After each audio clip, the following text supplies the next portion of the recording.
লাতিন আমেরিকার দেশ বলিভিয়াতে পুলিশের সঙ্গে ব্যাপক সংঘর্ষে জড়িয়েছে শ্রমিক ইউনিয়নের সদস্যরা। জ্বালানি খাতে ভর্তুকি, পরিবহন ভাতা বৃদ্ধি এবং নিত্য প্রয়োজনীয় পণ্যের দামের ঊর্ধ্বগতির প্রতিবাদে বিক্ষোভে নামে তারা। প্রশাসনিক রাজধানী লা পাজে এই বিক্ষোভ ছড়িয়ে পড়ে। বিক্ষোভ দমনে পুলিশ লাঠিপেটা ও কাঁদানে গ্যাস নিক্ষেপ করলে পরিস্থিতি উত্তপ্ত হয়ে ওঠে।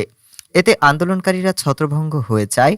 পরে মিছিল নিয়ে প্রেসিডেন্ট প্রাসাদ ও কংগ্রেস ভবনের দিকে অগ্রসর হলে নিরাপত্তা বাহিনী তাদের বাধা দেয় এবং বেশ কয়েকজনকে আটক করে।